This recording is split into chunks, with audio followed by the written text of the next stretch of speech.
pues buenas noches a todos. Agradezco infinitamente el hecho de que se hayan tomado el tiempo de poder asistir a la sesión el día de hoy. Y antes que nada, pues quiero rescatar las palabras que decía el doctor Muñoz. Es una suerte y es un placer poder trabajar con amigos como el día de hoy, que tenemos la suerte de compartir el foro, tanto con el doctor Muñoz, con el que hemos compartido ya muchos años y muchos foros a lo largo de todo este tiempo, con la doctora Alcántara y con el doctor David. Y pues tanto a la doctora Alcántara y al doctor Muñoz permitirme el honor de poder participar el día de hoy en una sesión tan relevante como la del día de hoy. Las situaciones que complican la vía respiratoria, como ustedes pudieron ver, desde el punto de vista anatómico son múltiples, existen las causas que son multifactoriales, y esta diapositiva básicamente lo que quiere es enfatizar un poco en relación a cuál es el problema en el que nosotros nos encontramos cuando manejamos vía aérea. Esta es una adaptación que se realizó en el 2010, muy similar a lo que se hace al registro de mortalidad perioperatoria, conocido como el POCA Registry, en el cual se hace en pacientes pediátricos para observar cuáles son las causas precisamente que están asociadas con la mortalidad. Esta está encaminada por estos autores básicamente hacia los pacientes que tienen enfermedad cardiovascular, y lo que quiero rescatar de aquí es que las complicaciones respiratorias en pacientes que tienen alteraciones no cardiovasculares siguen siendo alrededor del 20 o el 30% de la población que tienen ellos, que viene representando aproximadamente entre el 3 y el 10% de la población general. Karen Domino, por ahí del 93, empezó a sacar este tipo de casuísticas en relación a la mortalidad perioperatoria, asociada básicamente con lo que eran las demandas concluidas del ASA, de las cuales el 10% correspondía al manejo de la vía aérea y el 10% correspondía al manejo de la vía aérea pediátrica. El uso de los aditamentos para accesar la vía aérea, como mencionó algunos el doctor García Arreola hace unos momentos, el uso de la capnografía, el uso de la oximetría, ha permitido reducir la morbimortalidad en relación al manejo de la vía aérea. Sin embargo, las estadísticas han mostrado que esta reducción no es tan efectiva como en realidad esperaba uno, y existen muchos factores, entre los cuales ya mencionaba algunos David, y que vamos a mencionar en un momento, en el cual habla del desconocimiento de las alteraciones de la vía aérea, el desconocimiento de la vía aérea pediátrica, y por supuesto la impericia para manejarlo. Uno de los grandes problemas cuando nosotros manejamos a los pacientes pediátricos es que no podemos catalogarlos en grupos, es decir, no podemos tomarlos y decir, de los escolares todo es fácil, ¿no? Sino que existen los neonatos, los lactantes, los escolares, etcétera, en relación a grupos que van desde pacientes que pesan menos de 1 kilo, 900 gramos, 850 gramos, hasta pacientes que tienen 18 años y que pesan 80 kilos. Entonces,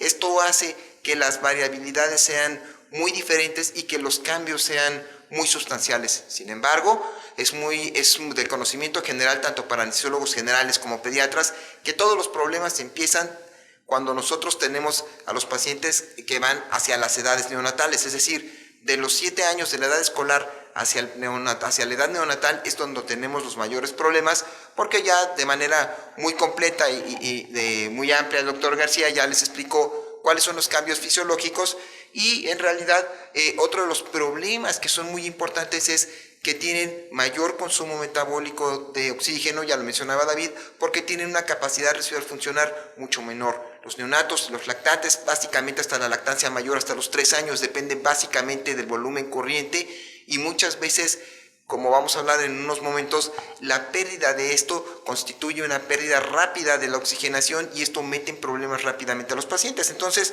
esta diapositiva básicamente era para enfatizar lo que mencionaba David, las alteraciones de una vía aérea que es laxa, que tiene una posición más rostral, que tiene unas alteraciones anatómicas entre las cuales el tejido es más colapsable, es más laxo, es más fácil que se edematice, hacen que el paciente sea propenso a obstrucciones mucho más rápido que lo que ocurre en los grupos etarios ya de la edad escolar hacia adelante. Entonces, otra de las cosas que son muy importantes es, tenemos un alto consumo metabólico. ¿Por qué? Porque estamos en un sistema que está en crecimiento, porque tenemos una capacidad residual funcional que está limitada, y porque tenemos demandas mucho más elevadas. De tal suerte que entonces, cuando nosotros tenemos un paciente en el escenario que va a ser sometido a un procedimiento anestésico, ya vieron ustedes que la anamnesis es muy importante porque nos permite anticipar que nosotros podemos tener alteraciones de tipo estructural. Pero cuando no sucede esto, que estamos en escenarios de un paciente que es aparentemente sano, en un paciente vamos a hablar de edad escolar, para no mencionar o no hacer tanto énfasis en los preescolares y en los neonatos, y que en algún momento puede presentar alguna complicación durante la inmersión o la emersión de la anestesia. Entonces, esto debe de haber factores que a nosotros nos alerten. El antecedente, si el paciente tiene datos de reflujo, si tiene datos de retraso psicomotor, si tiene datos de infección de vías aéreas recientes, que este es uno de los puntos donde hay más choque para todos los que manejamos pacientes ambulatorios, tanto en medio privado como en medio institucional, en el cual no se respetan siempre las 4 o 6 semanas que recomienda la literatura para dar el tiempo suficiente para que la arquitectura respiratoria se recupere. Entonces, esto hace que los pacientes puedan ser más propensos al laringoespasmo. Y por definición, como ven ustedes entonces, aquí vemos que el cierre reflejo de las cuerdas vocales, falsas o verdaderas, tienen o pueden hacer una yuxtaposición con la superficie laringea del epiglotis, que aquí lo vemos abajo. Vean ustedes cómo están tanto las cuerdas falsas como las verdaderas completamente cerradas. Este es el tubo de un broncoscopio rígido y está completamente cerrado, y esto puede tener un cierre parcial o completo de la vía aérea, y que esto puede tener un riesgo muy alto. Como ven ustedes, puede ser de hasta el del 20%.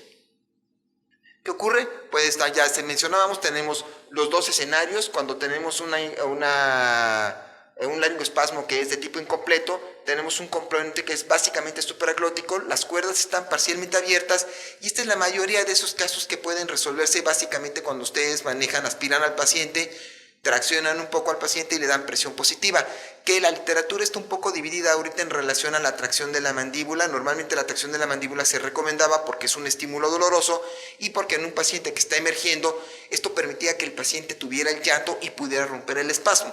Actualmente hay un poco de controversia en relación a la literatura. Ellos refieren que es mejor evitar esa maniobra porque esto puede tener varias consecuencias en relación al incremento de la presión de la vía respiratoria. El incremento de la presión de la vía respiratoria, uno de los problemas principales es el edema agudo de pulmón, pero en paciente pediátrico esto no se ve hasta la adolescencia, es decir, hasta los 11 o 12 años es cuando empieza a haber aparición de este tipo de casos. Sin embargo, la hipoxia es uno de los que son más importantes y es más rápido relajar al paciente o en el último de los casos utilizar o profundizar al paciente para que tenga una pérdida de la conciencia y haya una apertura de la vía aérea. Como pueden ustedes observar, puede haber movimientos de la vía respiratoria, puede existir estridor y nosotros podemos observar la presencia del dióxido de carbono expirado. Por eso es muy importante que nosotros ya tengamos la capnografía. De hecho, ya está en la norma, que debe ser parte del componente básico de nuestro monitoreo diario, no dejarlo para casos especiales, sino tiene que ser obligado prácticamente. Y aquí, como ven ustedes, es muy importante. Cuando estamos en el otro escenario, entonces está el cierre completo y el paciente no emite ningún ruido. Cuando el cierre es incompleto puede escucharse estridor, cuando el cierre es completo no. El paciente tiene datos de lucha, tiene disociación, empiezan a ser esfuerzos respiratorios muy importantes, y la característica es que ustedes pueden no encontrar el CO2 expirado. Aquí están las causas a las cuales se asocian frecuentemente el laringoespasmo. Ya lo mencionaba David hace unos momentos en relación a los pacientes que están en la lactancia y en las edades escolares, en los primeros 2 o 3 años de la edad escolar, es decir, entre los 7 y los 10 años.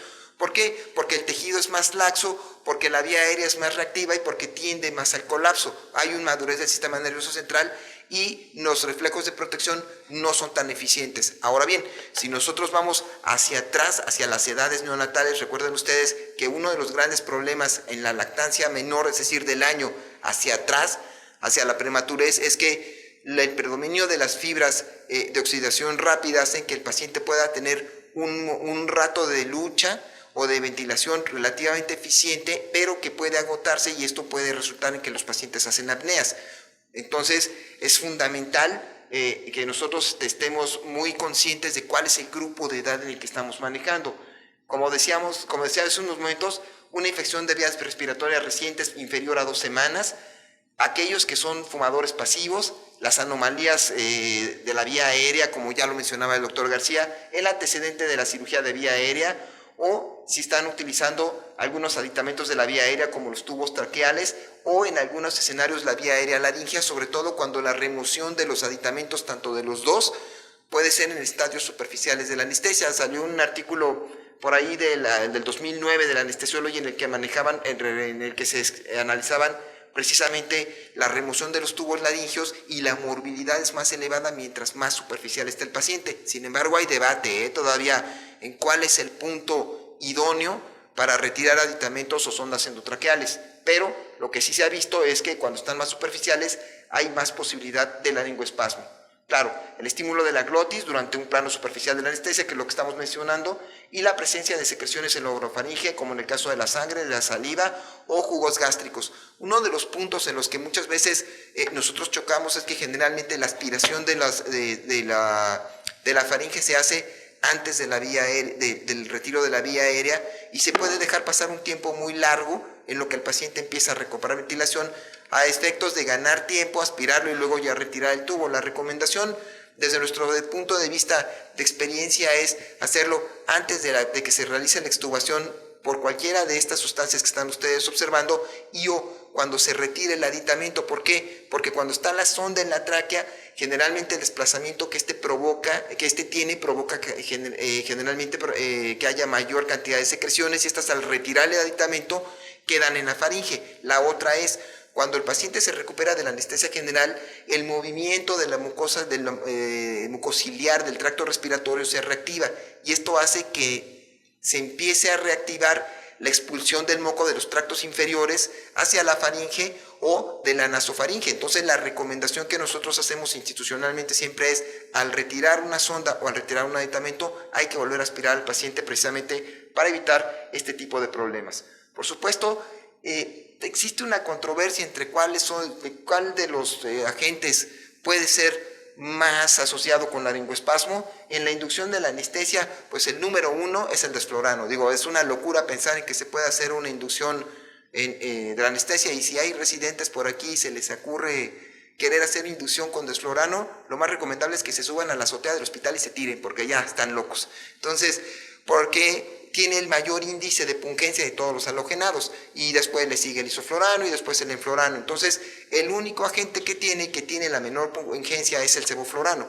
Y en relación a los agentes intravenosos, el que tiene mayor asociación era el tiopental, pero por las características hemodinámicas y de eliminación y todo, pues prácticamente está fuera del armamentario. Entonces, esto es muy importante considerarlo, y claro, la falta de experiencia del anestesiólogo, ¿no?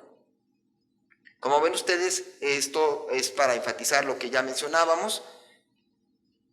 Y algunas complicaciones que pueden asociarse con el laringoespasmo puede ser la desaturación, que es el problema principal que tenemos. Ya hablábamos del consumo metabólico. Mientras menor sea la edad, mayor tenemos la aparición de la desaturación, y la causa número 1 de paro cardíaco en lactante menor y en neonato es precisamente la hipoxia.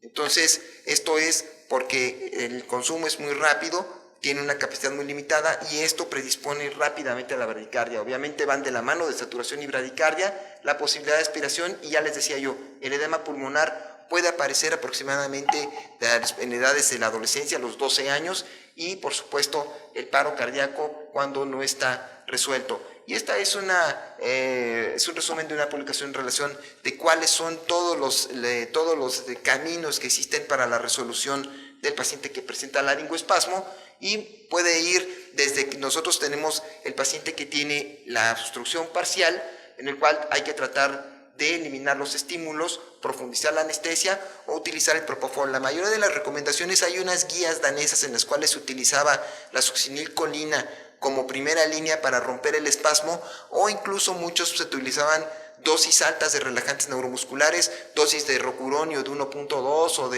o de becuronio de 1 miligramo, etcétera. Pero el problema de los relajantes neuromusculares no despolarizantes es que toman aproximadamente 1 minuto en hacer efecto. Entonces, la succinilcolina, a pesar de todos los bemoles que tiene, es el único relajante neuromuscular que en el caso del espasmo incoercible tiene un buen efecto, porque actúa básicamente en el tiempo de circulación cerebro-brazo.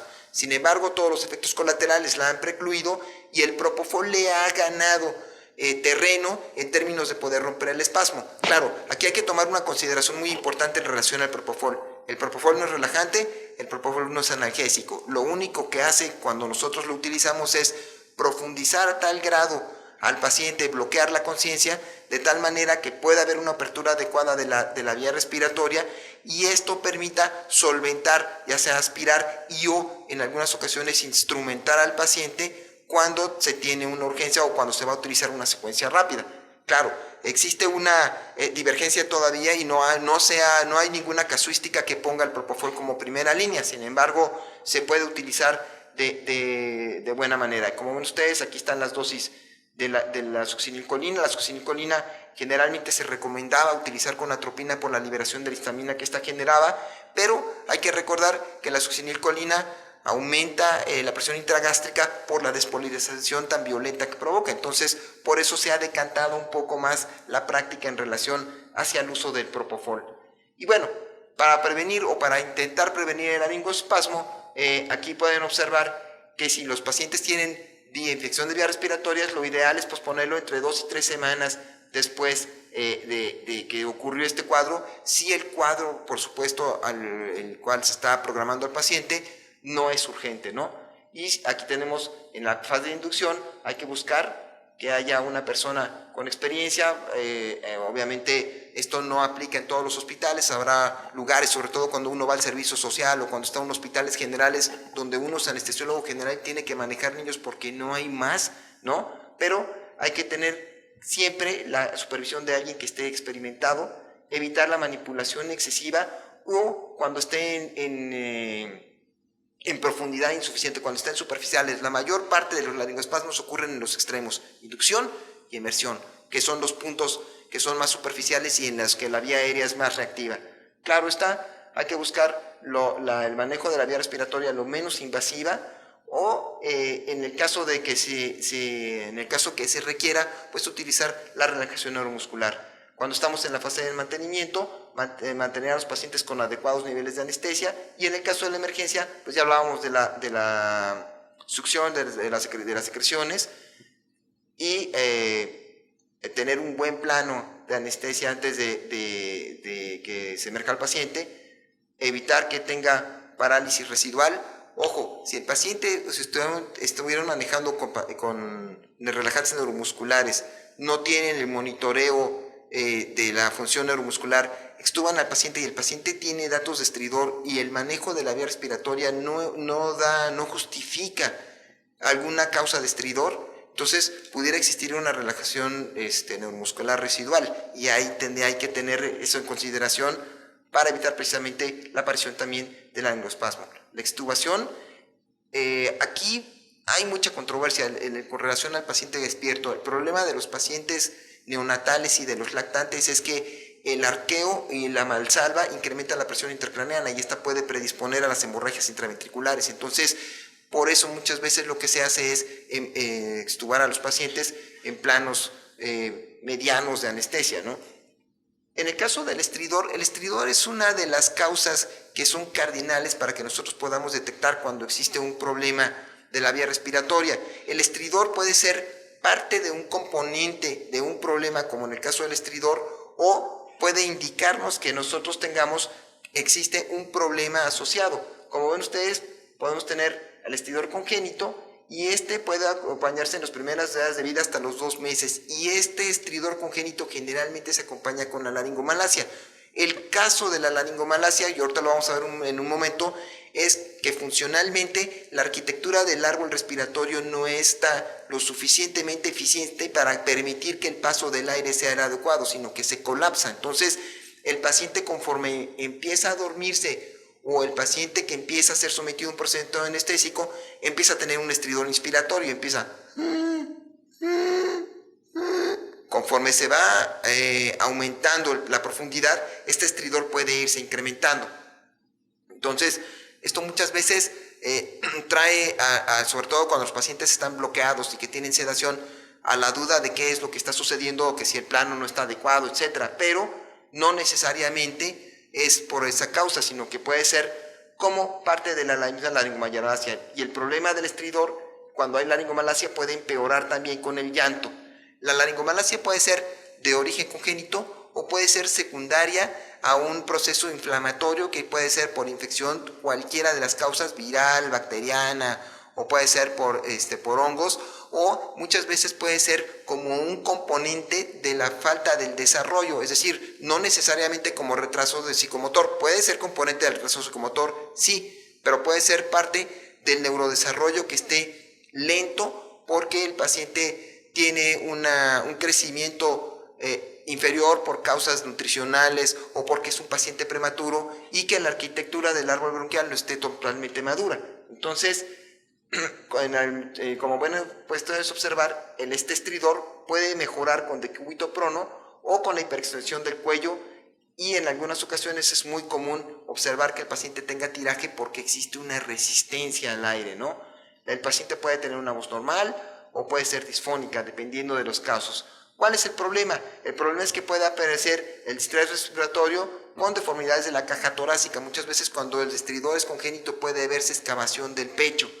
Y por supuesto puede haber alteraciones de la vía respiratoria, y en algunas ocasiones, como ven ustedes, y en no pocas ocasiones se acompaña de tiraje. El estridor puede tener varios componentes. Puede ser afección a nivel de laringe, que puede ser a nivel de malformación de los cartílagos laringeos o papilomatosis juvenil, como lo mencionaba ya David hace unos momentos.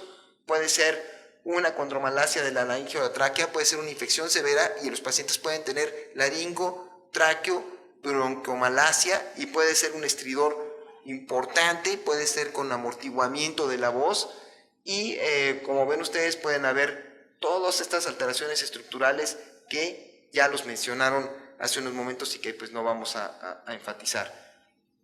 Concretamente, la laringomalacia, como lo pueden ustedes observar, este es el colapso de esta corona laringea. El pasaje del aire queda muy limitado, como ven ustedes, puede enrollarse sobre sí misma y ocluir prácticamente todo el paso del aire, y como ven ustedes, no necesariamente, dependiendo de los grados, ahorita lo vamos a ver, puede o no incluir los repliegues aritenoepiglóticos.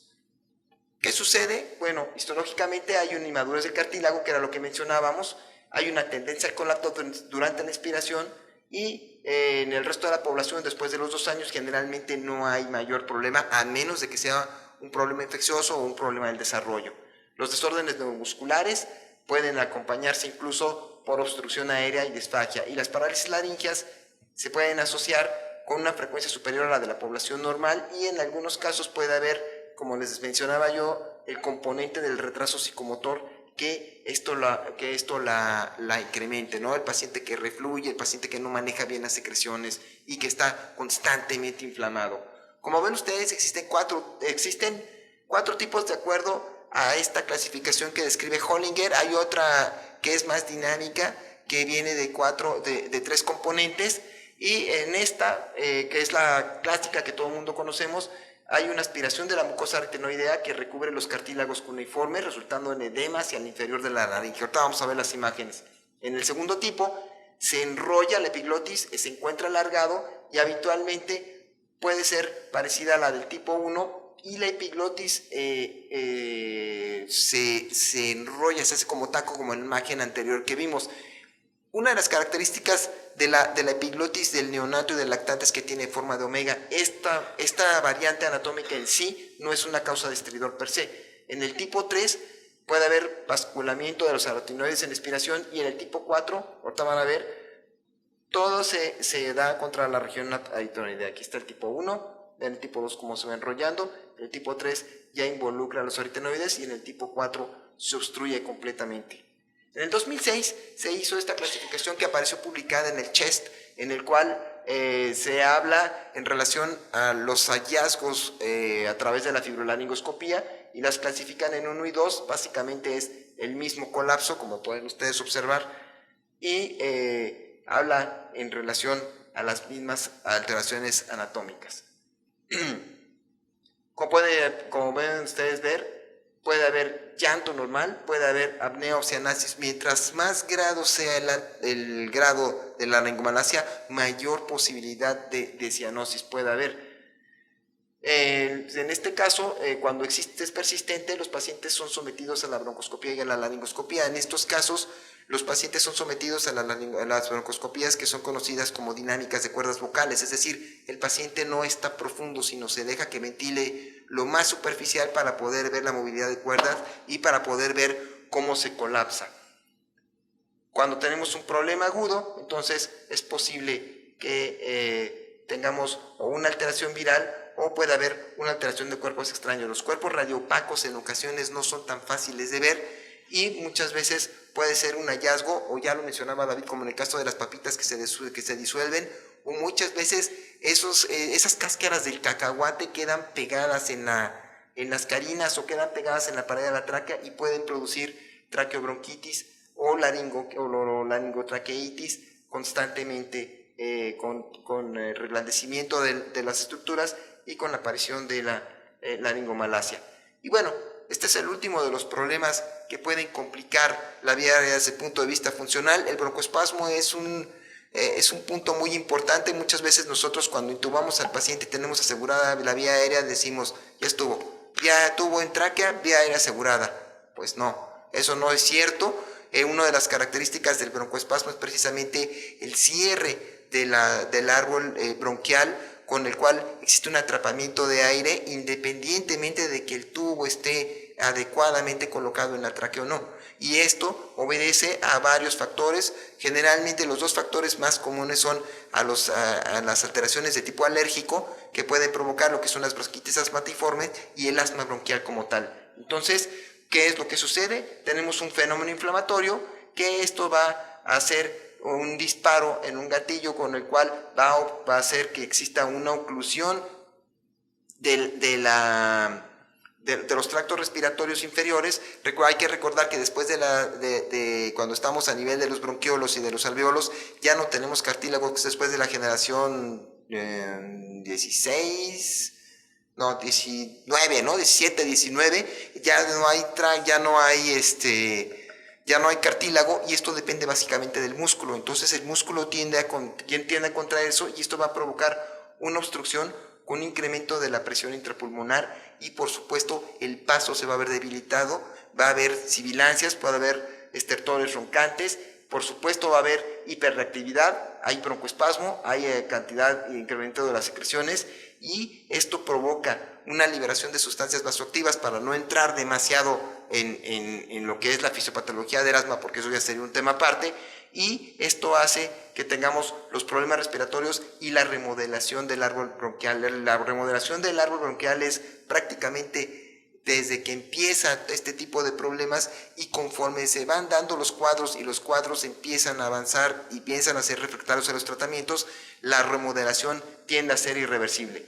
Esto es básicamente lo que estábamos observando, es lo mismo. Entonces, otro de los problemas que encontramos es que esta obstrucción disminuye el flujo del aire, hay atrapamiento, hay una hiperinflación hiperddinámica y esta, conforme nosotros la incrementamos, esto hace que haya mayor compresión de la vasculatura del alveolo y esto va a hacer que haya disminución en la oxigenación, incrementa el trabajo de la ventilación, hay menor intercambio con el CO2, el paciente está hipocárdico, está hipóxico, hay un desequilibrio de la ventilación-perfusión y esto puede resultar en alteraciones cardiovasculares. Entonces, como ya lo sabemos todos, el broncoespasmo es una cosa que no necesariamente debemos de dejar pasar por alto.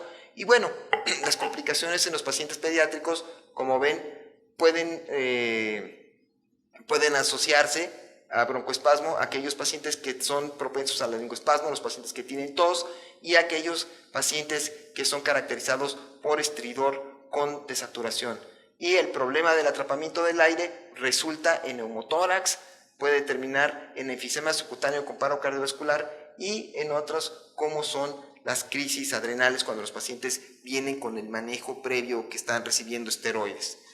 Los diagnósticos diferenciales del paciente que tiene crisis asmáticas incluyen, ya mencionábamos hace un momento, la laringomalacia, la estenosis traquealo-bronquial, el enfisema pulmonar y los quistes pulmonares, el anillo vascular y el reflujo gastroesofágico. Como les decía yo, el problema del reflujo gastroesofágico es que el contenido gástrico que está cayendo constantemente al tracto respiratorio provoca endobronquitis. Esta endobronquitis provoca incremento de secreciones. Si han visto las broncoscopías de esos pacientes, el moco que está a nivel bronquial forma puentes, forma hilos de un lado a otro del bronquio. Es un moco espeso, es un moco que tiende a acumularse, es un bronquio que está remodelado, tiende a estar broncoectásico, se acumula y está con infecciones, y entonces empieza el círculo: endobronquitis, bronquitis asmatiforme, infección, endobronquitis, bronquitis asmatiforme, infección, y empieza un círculo vicioso que en el paciente que tiene alteración del mecanismo de la deglución y reflujo gastroesofágico requiere que tenga que cortarse, que es en este caso a través de la funduplicatura.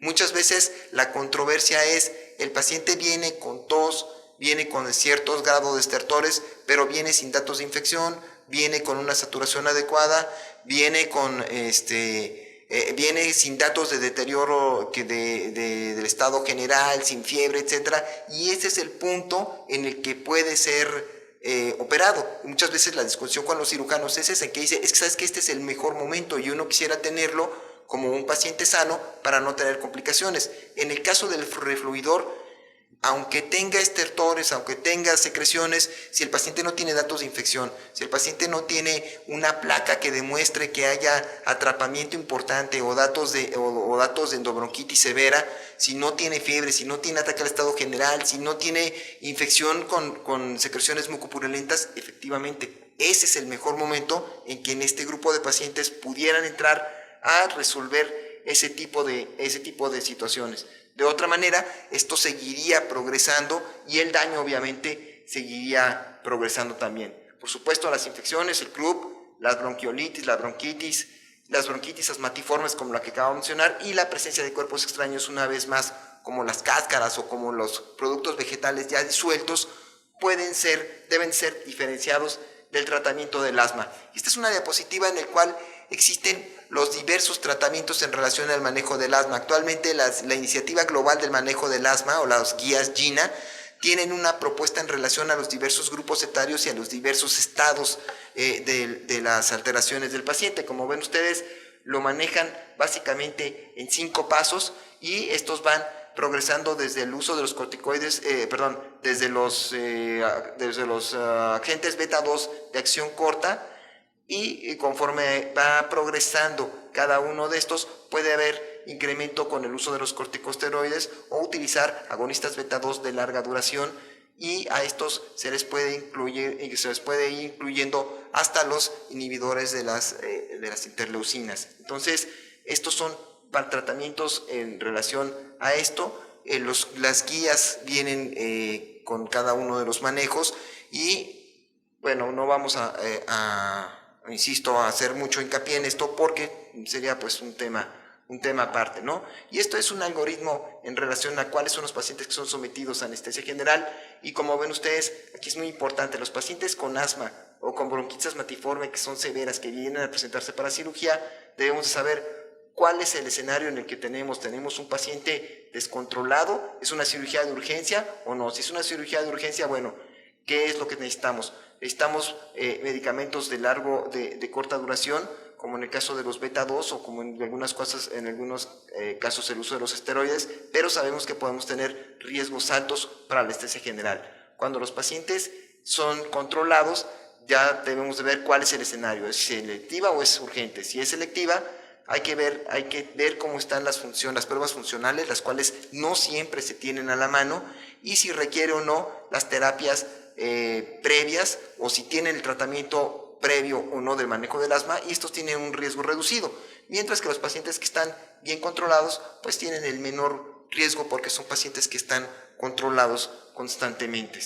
De tal manera que, como pueden ustedes ver, los problemas funcionales de las vías respiratorias se confinan básicamente a 4 puntos: la aparición de estridor, si la aparición de estridor viene asociada a la laringomalacia o no, la aparición del laringoespasmo o la aparición del broncoespasmo. ¿Cuál es el problema? El problema básico en todos estos es el consumo elevado, la hipercarbia, los problemas cardiovasculares que se pueden generar por la presión intratorácica que genera el tratar de vencerlo, y por supuesto las complicaciones y la morbilidad postoperatoria que podríamos encontrarlos. Entonces, la detección temprana, una buena historia clínica y el manejo adecuado es lo que permite que este tipo de complicaciones no se presenten de manera tan frecuente, aunque como vieron ustedes en la estadística, aún sigue siendo un problema que debe de ponernos en alerta. Gracias.